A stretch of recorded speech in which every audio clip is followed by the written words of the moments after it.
Bien, nos encontramos con el profesor Henry Navas aquí en las instalaciones del Ministerio de Defensa, donde vamos a hablar una serie de temas totalmente vigentes en la Venezuela del año 2019.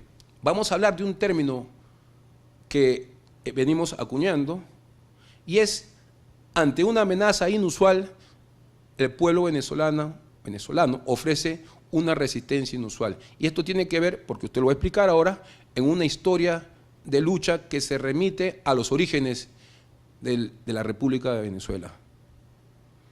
Lo primero que tenemos que decir que la categoría fundamental, digamos, del sistema de resistencia que está inserto dentro de nuestro concepto estratégico militar, la podemos denominar la guerra del pueblo, la guerra de todo el pueblo, que tiene sus orígenes justamente en el nacimiento, en el caso de Venezuela, de lo que es el embrión de la Fuerza Armada en ese entonces, digamos de 1810 específicamente, a partir del 19 de abril, se va a iniciar un proceso en la Venezuela de aquel entonces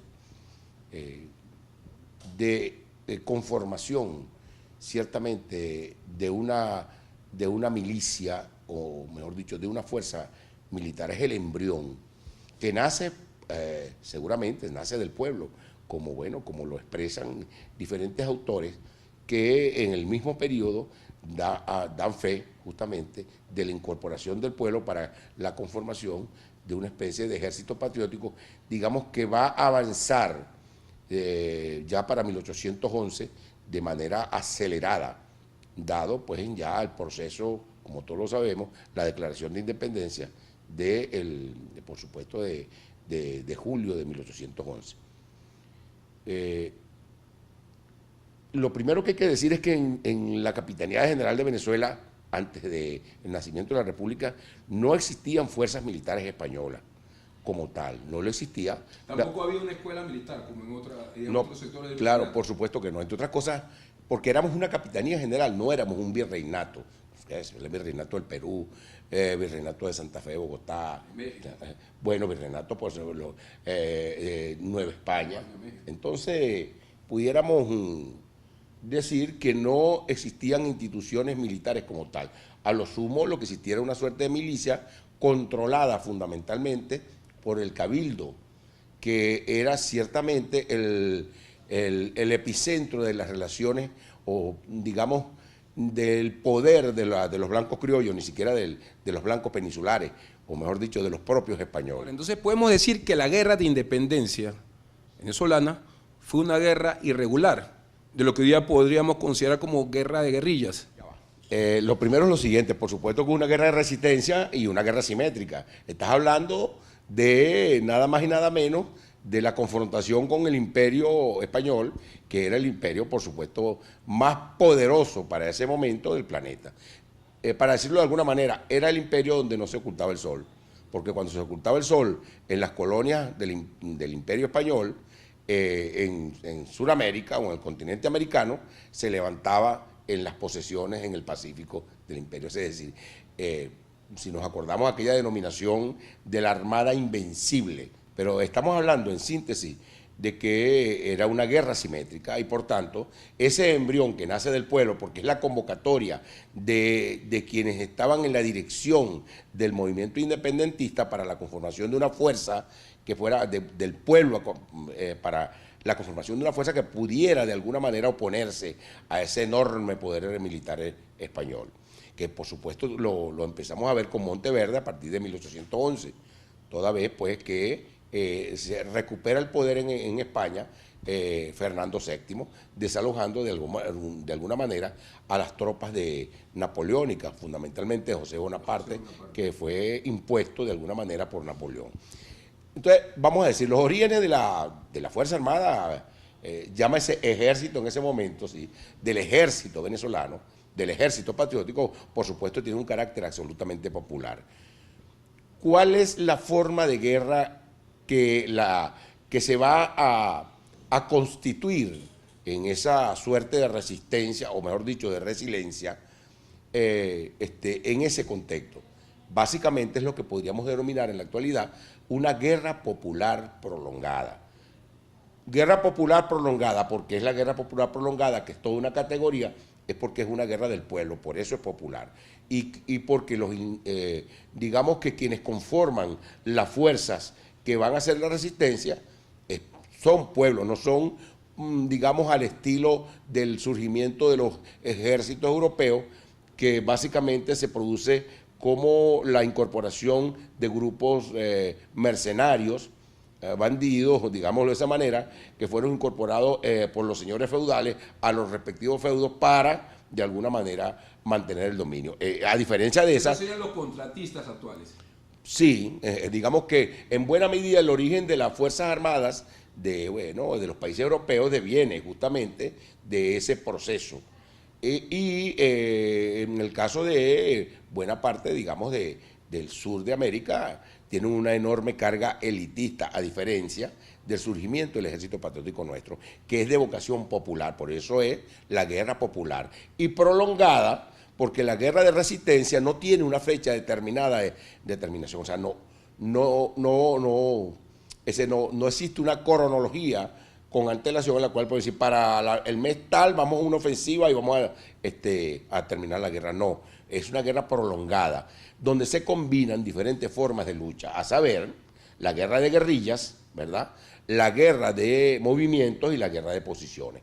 Si nosotros vemos la evolución del proceso emancipatorio a partir de 1811, en los procesos de confrontación, digamos, desde la primera, la segunda, la tercera república, a partir de 1811, vemos cómo de alguna manera se van a utilizar, se van a combinar todas estas formas de lucha hasta dar al traste, como todos lo sabemos, con la batalla de Ayacucho, donde es una guerra de posiciones. Pero hablando propiamente de Venezuela, bueno, tenemos la batalla de Carabobo, en la cual es una guerra ya de posiciones. Pero no es que evolucione, y eso es bueno aclararlo, no es que evoluciona de una guerra de guerrilla a una guerra de movimiento y luego una guerra de posiciones. No, es que se combinan las tres formas de lucha, para decirlo en términos históricos, en el espacio-tiempo, en un mismo espacio geográfico y en un mismo tiempo. Y cada una de estas formas de lucha tiene un papel determinado. Y tiene que ver con, digamos, con la evolución de la confrontación bélica, donde la resistencia pasa una ofensiva, porque es necesario también aclarar que aun cuando una doctrina puede ser de resistencia, no por ello renuncia a la ofensiva. Digámoslo de alguna manera, en buena medida los elementos que dieron al traste contra digamos, la fuerza española, las Fuerzas Armadas Españolas, sobre todo en la Tercera República, con la llegada a partir de 1815 de la fuerza expedicionaria más poderosa que hubiese llegado al Mar Caribe, que fue, como todos sabemos, la fuerza expedicionaria dirigida por el mariscal Pablo Morillo, al mando de aproximadamente 15.000 hombres. Es la más poderosa que hubiese cruzado el Caribe y que llega a las costas justamente de Nueva Esparta, de Margarita. Y aparte de esos 15.000 hombres, estaba Morales, uno de los caudillos realistas en Venezuela, esperándolo por la medida pequeña con 4 o 5.000 hombres más. O sea, estamos hablando de 20.000 hombres. Bueno, fíjate, es interesante destacar cómo en la evolución de esa guerra popular prolongada, podemos observar cómo las fuerzas patrióticas permanentemente estuvieron en minusvalía numérica, en la presta operacional, por supuesto, los recursos que tenía el Imperio Español, superiores en una enorme cantidad a los que pudiera tener el ejército patriótico, y por supuesto en materia logística. Aún así, digamos, la manera como se van a desenvolver y cómo va a evolucionar el ejército patriótico, sobre todo a partir de la Tercera República, que tiene su asiento, que su nacimiento, vamos a decir claramente, claro, en un acontecimiento histórico como es el Congreso Constituyente de Angostura, que se inicia el 15 de febrero de 1819, con aquel discurso extraordinario del Padre Libertador, evidencia la maduración en el proceso emancipatorio y sobre todo del entendimiento de lo que debe ser nuestra propia doctrina. Acuérdense que Bolívar sale de allí el 15 de febrero después justamente del discurso en Angostura sale a través de los llanos anegados por el invierno, sale hacia Nueva Granada para liberar a Nueva Granada, hoy Colombia, atraviesa, llega a Barinas y de ahí de Barinas se dirige a los páramos, el páramo de Pisba, y cruza hacia Boyacá, donde derrota al ejército realista y a Barreiros, y no solo eso, sino que aparte de eso, destroza al ejército realista y libera a la Nueva Granada y Colombia. Por cierto, para aclarar aquello de el actual presidente colombiano, quien yo no sé de dónde sacó, que Estados Unidos, por Dios, participó en el proceso de independencia. Fue el ejército patriótico venezolano quien da la libertad a la Nueva Granada, como aparece en todos los documentos y como está perfectamente establecido. La guerra popular prolongada, como todas, en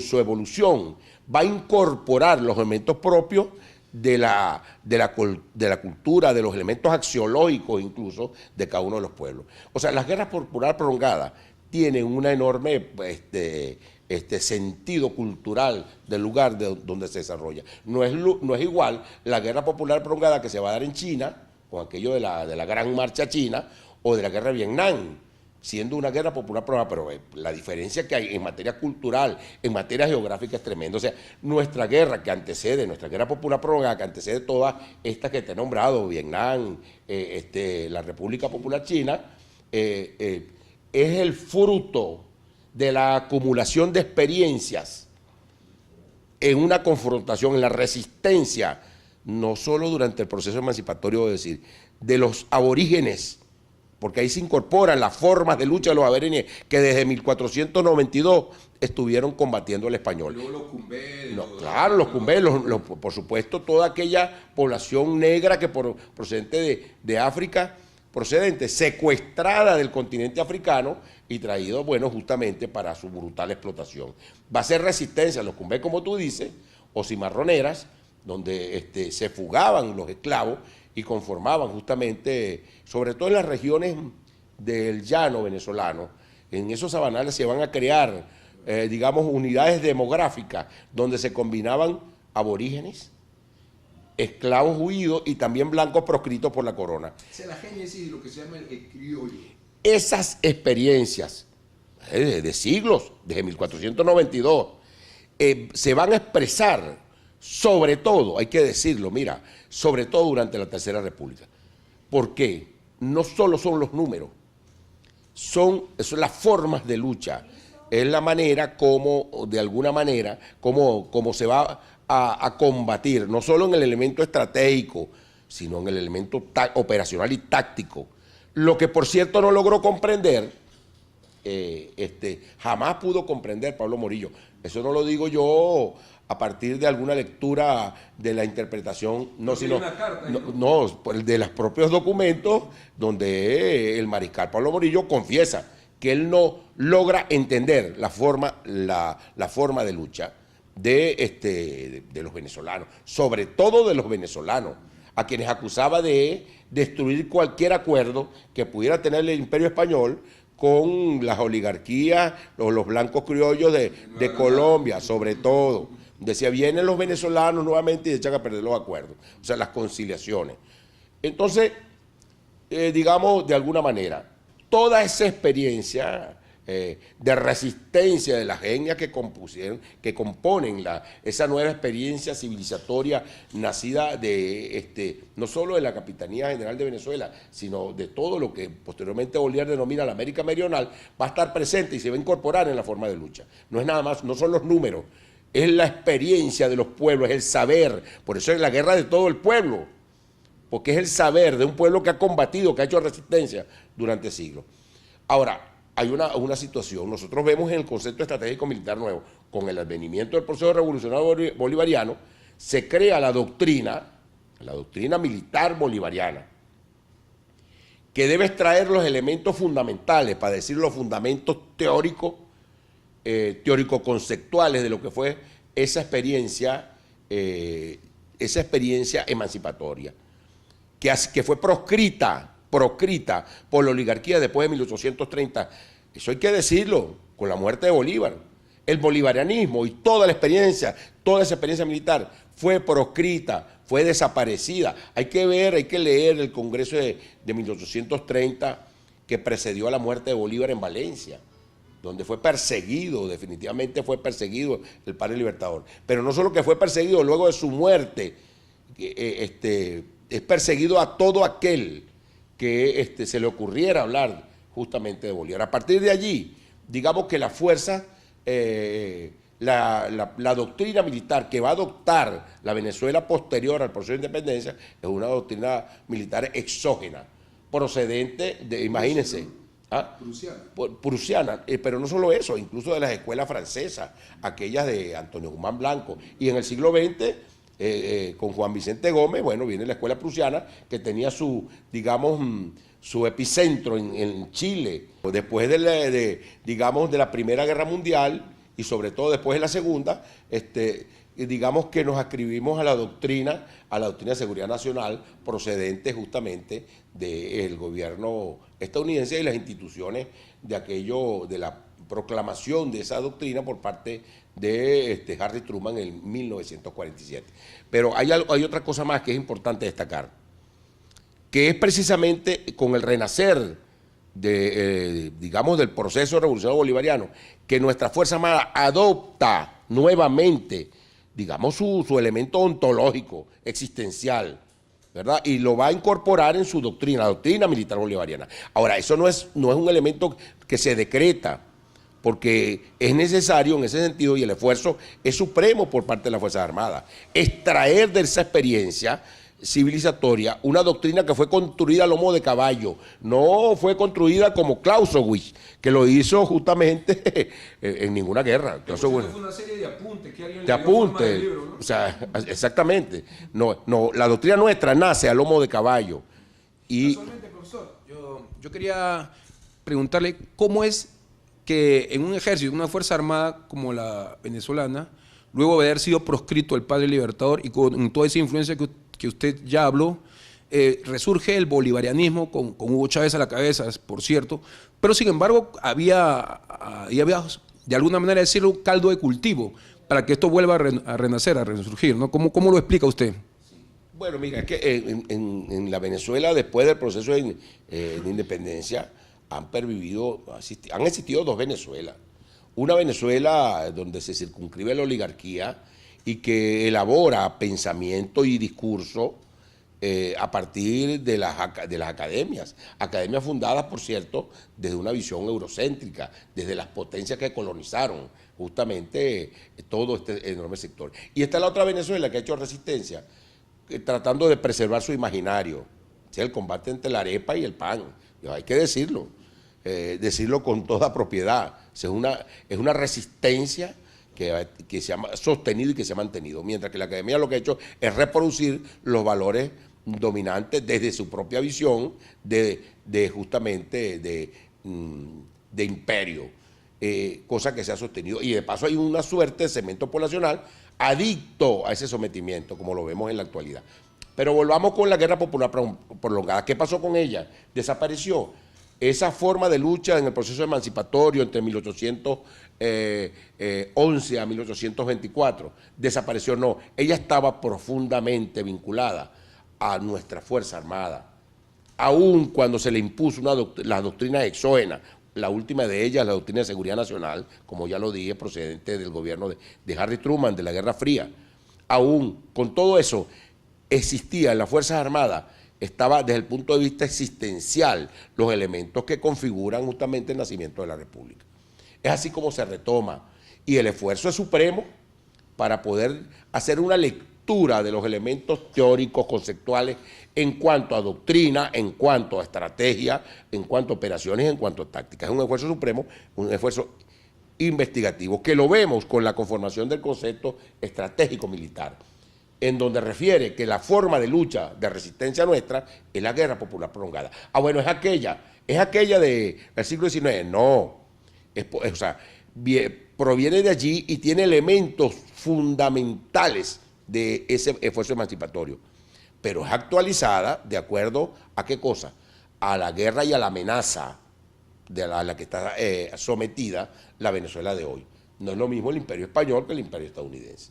Entonces vemos como de alguna manera nuestra Fuerza Armada ha logrado crear una nueva estructura en la cual se hace visible la guerra popular prolongada, que al parecer es temida esa concepción por quienes nos asedian. Es temida, sobre todo cuando tú escuchas a nuestros cuadros de la Fuerza Armada. Hablo de nuestro mayor general Pascualino Angiolillo, secretario de Defensa, quien establece claramente no solo la combinación de 11 doctrinas militares que se aplican, 11 doctrinas que se aplican en la actualidad para asediar a Venezuela y que establece elementos propios de lo que debe ser nuestra defensa en la dimensión geopolítica bolivariana. Pero no solo él, nosotros tenemos al comandante estratégico operacional, almirante en jefe Remigio Ceballos, doctor en seguridad de la nación, al igual que el mayor general Pascualino Angiolillo, quien establece la multidimensionalidad en el ataque contra nuestra nación. Multidimensionalidad fragmentada, creo que sí. Fragmentación multidimensional. Explícanos un poquito de eso. Bueno, que el propósito, en primer lugar, el objetivo del enemigo es la fragmentación del Estado-Nación, primero que nada. Aquí el imperialismo estadounidense requiere no colocar un gobierno dirigido por la oposición venezolana, no.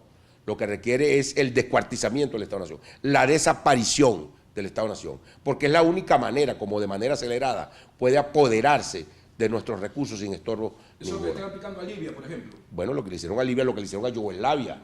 La balcanización. Sí, la balcanización, lo llaman por los Balcanes, pero realmente es un proceso de absoluto despedazamiento de lo que es descuartizamiento. Efectivamente, yo creo que la palabra es digamos, coloquial que más se adapta a las pretensiones. Entonces, o mejor dicho, como lo dice, es la fragmentación, es fragmentar. Esas son las pretensiones. ¿Y por qué multidimensional? Porque para lograrlo lo hace en un ataque en todas las dimensiones, en la dimensión política, económica, social, cultural, internacional, psicológica.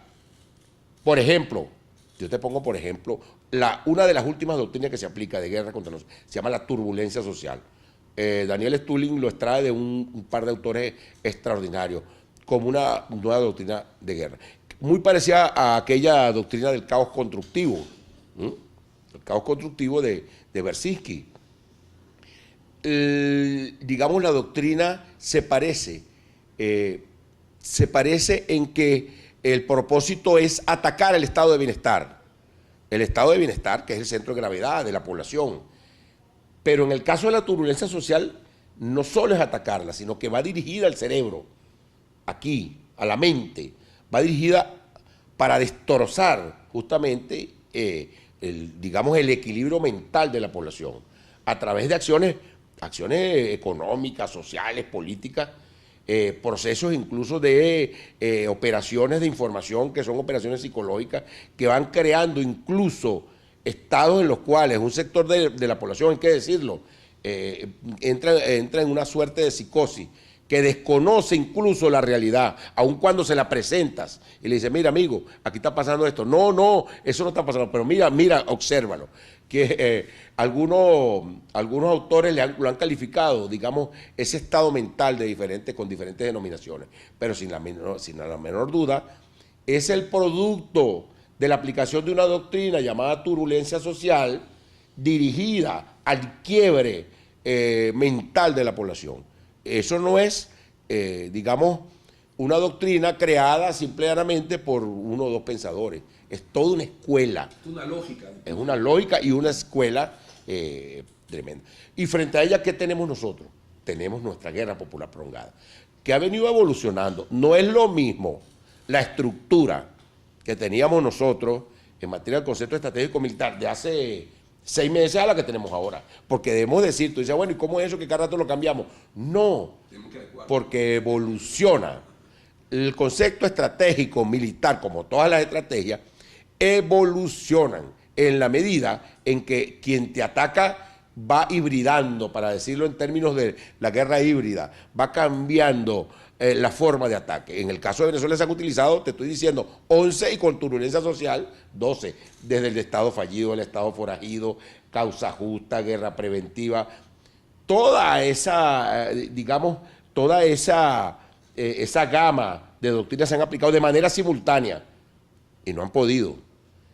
Bueno, y no han podido porque nosotros hemos tenido también un concepto estratégico militar que constantemente quiebra las estrategias del enemigo. La milicia no solo es la concreción, es la evidencia más palpable de el espíritu de nuestra doctrina, en la cual se consagra la unión cívico-militar, o para decirlo de otra manera, donde se consagra la guerra de todo el pueblo. Eso es lo más importante. Esa, digamos, la doctrina que es un quebradero de cabeza para el Comando Sur y sobre todo para el Pentágono estadounidense, porque al parecer está sucediendo lo mismo que sucedió con Pablo Morillo, que no logran entender que con la aplicación de las 12 doctrinas de guerra contra Venezuela no han podido de alguna manera doblegar a la población y mucho menos a la Fuerza Armada venezolana. Sobre todo en estos últimos días, donde hemos tenido, debo decir, en lo que va de mayo, desde el 30, desde el 29, si hacemos un análisis cronológico, eso que llaman los eventos desencadenados, la cadena de eventos, nosotros vemos cómo se impulsó un golpe de Estado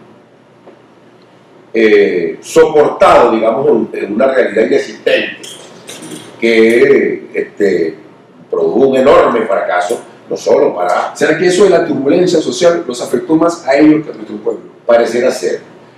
Porque una cosa es decir una mentira y otra cosa es creérsela. O sea, y pareciera ser que algo de eso también opera en buena parte, en un sector digamos, de la oposición, que está absolutamente disociado. O sea, no podemos entender cómo puede ser de otra manera, si que un individuo procure una intervención militar contra su propia patria, sabiendo que históricamente, sobre todo en los últimos, a lo que va del siglo XXI, lo que ocasiona una intervención militar, estás atentando no contra tu patria, nada más contra tu familia, contra tu mamá, contra tu papá, contra tus hermanos, contra tus hijos. O sea, ¿qué tipo de disociación es capaz de generar que un individuo pierda el sentido absoluto de cualquier elemento absoluto? O sea, bueno, eso está ahí. ¿Qué ha pasado después de ese golpe planificado y urdido del imperialismo que le salió muy mal? Ha habido una respuesta no solo del gobierno venezolano, sino, vamos a decirlo con toda franqueza, de nuestros aliados estratégicos. Nosotros pudimos observar cómo se produce una suerte de conversación entre el presidente Vladimir Putin y Donald Trump a propósito de la situación venezolana, que se tradujo inmediatamente en una reunión del canciller ruso Sergei Lavrov con nuestro canciller Arriaza, y ha conseguido, se da una declaración por parte de Sergei Lavrov en la cual sostiene que un ataque militar contra Venezuela supone un ataque contra la Federación Rusa y que Rusia iba a convocar a fuerzas militares, digamos, aliadas, no solo del continente euroasiático, sino también incluso de África, para una fuerza militar que fuera capaz de proteger a Venezuela frente a un proceso de intervención. ¿Usted cree que estamos ante una versión de la Guerra Fría del siglo XXI? Mira, es muy difícil hacer una analogía de ese tipo, porque la doctrina de la Guerra Fría en materia de la doctrina militar, el tipo de guerra era totalmente diferente al tipo de guerra de actualidad. Nosotros la denominamos aquí la guerra híbrida. Bueno, los chinos la llaman la guerra estricta o la guerra sin límites, pero en fin de cuentas es la misma que digamos que se nos presenta a partir de la guerra del Golfo, la segunda guerra de Irak, donde vemos un modelo de guerra totalmente diferente en todos los sentidos, pero en su doctrina, en su estrategia, en sus operaciones, en su táctica, en la utilización de los medios, todo. Es una doctrina que de paso no tiene como propósito, como en la Guerra Fría, de colocar gobiernos adictos a los intereses de la centro de dominación mundial. No, sino que los propósitos son detonar a los Estados-nación, justamente muy acorde con el modelo, digamos, el modelo económico que se propone a partir del surgimiento de la geopolítica unipolar a partir de 1989 con la caída del muro de Berlín. así de claro. La expresión más acabada es atacar al Estado-Nación, porque para los centros de dominación es un estorbo en el proceso de aportación planetaria de los recursos naturales. ¿Y por qué es un estorbo? Porque contradice lo que es el espíritu de la conformación de la corporatocracia, es decir, del apoderamiento en materia de, digamos, regional de las grandes corporaciones. Es el reparto mundial. A eso es lo que se oponen nuestros aliados. De eso se trata. Porque el asunto es que nosotros, para decirlo en dos categorías creadas por el mayor general Paco León Cholillo, hemos caracterizado que existen dos elementos que concurren para nuestros aliados. Tenemos amenazas comunes e intereses concurrentes. A nosotros, buena parte en el discurso que dio nuestro mayor general Paco León Cholillo la semana pasada, en la reunión de ministros de la Defensa, ayer en Moscú, en Rusia, en su discurso lo establecía claramente: la inmensa mayoría de los pueblos del mundo están siendo atacados para despojarnos de sus recursos. Eso es una amenaza común. Es una amenaza común. El mundo no está seguro. En este mismo momento vemos cómo se desplazan destructores en el mar de China, provocando una situación con China. Y otro grupo que va para Irán, y otro grupo, en fin, para Corea del Norte. Es decir, el mundo, el imperio enfurecido en su proceso de decadencia, definitivamente trata de ponerle el mundo en la geopolítica unipolar, pero los pueblos se oponen. Entonces digo que después de la conversación entre Sergei Lavrov y nuestro canciller Aliasa, se da justamente una suerte de reunión entre Lavrov, el canciller ruso, y el secretario de Estado norteamericano, en donde el secretario de Estado inmediatamente dice, a veces uno no sabe si en realidad en Estados Unidos existe un gobierno o son varios gobiernos a la vez, porque parece ser que tanto Bolton como Mike Pence, como ellos eran, parece que cada uno representa intereses diferentes, lo cual no es raro en Estados Unidos, porque los gobiernos básicamente obedecen los lobbies de la gran empresa militar, la gran industria militar, o de la petrolera, o en fin, los centros financieros. Entonces, bueno, en definitiva, ¿qué es lo que dice este caballero Bolton, secretario de Estado? Lo menciona, dice que bueno, Estados Unidos no tenía ningún propósito de intervenir en Venezuela. Acto seguido, convoca al Comando Sur, el jefe del Comando Sur, una reunión en el día de ayer en Honduras con los agregados militares de los países de la región. ¿Usted sabe para qué? Para revivir un muerto que se llama el Tratado Interamericano de Derecha Recíproca. Algo que, por cierto, perdió vigencia cuando Inglaterra atacó la Malvinas, ¿no? La pregunta que nosotros nos hacemos es que si, en definitiva, reactivan el TIAR, ¿cómo van a hacer con las unidades militares de Inglaterra que están en las Malvinas? Tendrán que sacarlas.